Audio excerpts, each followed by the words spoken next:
Assalamualaikum warahmatullahi wabarakatuh. Perkenalkan, nama saya Miftah Ibni, NRP 53012503. Ingin mempresentasikan apa itu topologi jaringan. Topologi jaringan membangun koneksi yang efisien, mempelajari berbagai cara menghubungkan perangkat dalam jaringan untuk menciptakan sistem komunikasi yang optimal, andal, dan efisien, mempermudah konfigurasi, meminimalkan biaya instalasi, dan memastikan komunikasi data yang efisien dan aman. Mengapa topologi jaringan penting? Menurut Performa, topologi menentukan kecepatan transmisi data dan efisien bandwidth. Menurut keandalan, berpengaruh pada toleransi kesalahan dan optime sistem jaringan.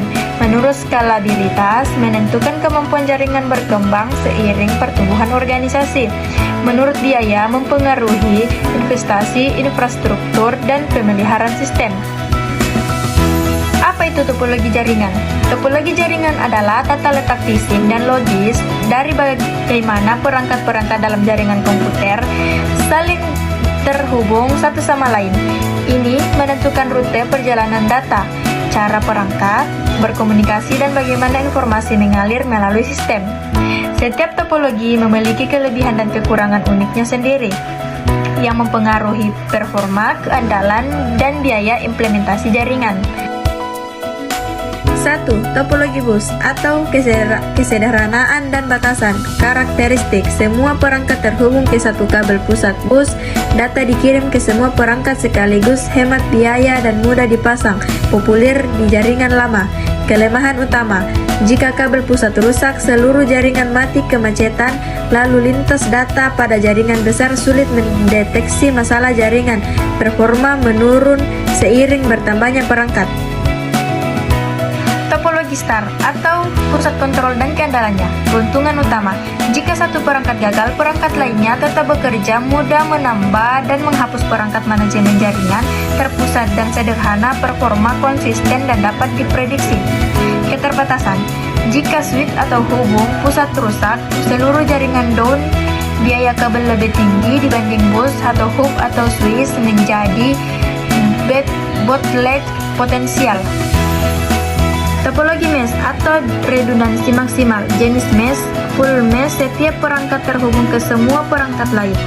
Partial mesh, tidak semua perangkat saling terhubung langsung. Kelebihan: redundansi tertinggi dan keandalan maksimal, tidak ada single point of failure, performa tinggi dengan banyak jalur alternatif. Tantangan: biaya implementasi sangat mahal, kompleks dalam konfigurasi dan manajemen, memerlukan banyak kabel dan port, umumnya untuk aplikasi krisis tertentu. Topologi tree, hierarki atau skalabilitas. Kelebihan: sangat skalabel, mudah diperluas, manajemen terstruktur.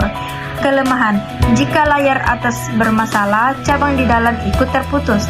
Struktur: root atau pusat, server utama pada tingkat teratas, bread layer atau subswitch atau router, penghubung jaringan, departemen, and device, komputer, perangkat pengguna di tingkat bawah. Topologi ring atau aliran data melingkar. Struktur melingkar, setiap perangkat terhubung ke dua perangkat lainnya membentuk cincin tertutup. Aliran data: data berpindah satu arah melewati setiap perangkat hingga mencapai tujuan. Keandalannya: lebih stabil dari bus, namun putus di satu titik dapat mengganggu saluran aliran data. Performa: setiap perangkat memperkuat sinyal saat data melewatinya atau meningkat level. Memilih topologi yang tepat. Ukuran dan jangkauan jaringan. Star cocok untuk jaringan kecil, tree atau partial mesh ideal untuk organisasi besar. Budget atau biaya infrastruktur. Star paling hemat, mesh paling mahal namun paling andal. Kebutuhan keandalan dan optime. Aplikasi krisis cocok menggunakan mesh atau partial mesh. Jaringan standar cukup menggunakan star. Kemudahan manajemen dan pemeliharaan. Star paling mudah dikelola, mesh paling kompleks saat troubleshooting. Kesimpulan: Topologi jaringan merupakan fondasi penting dalam perancangan sistem komunikasi. Setiap topologi bus, star, ring, mesh, dan tree memiliki kelebihan dan kekurangannya masing-masing. Pemilihan topologi yang tepat bergantung pada kebutuhan jaringan seperti anggaran, tingkat keandalan yang dibutuhkan, kemudahan manajemen, serta skala jaringan. Bus, sederhana dan murah tetapi kurang andal. Star, mudah dikelola dan umum digunakan tetapi bergantung pada satu perangkat pusat. Ring, aliran data teratur namun sensitif terhadap putusnya koneksi. Mesh, paling andal dengan banyak jalur alternatif tetapi sangat mahal dan kompleks. Tree, terstruktur dan skalabel, cocok untuk organisasi besar. Baik, itulah presentasi dari saya tentang apa itu topologi jaringan. Maaf bila ada kesalahan kata. Terima kasih. Assalamualaikum warahmatullahi wabarakatuh.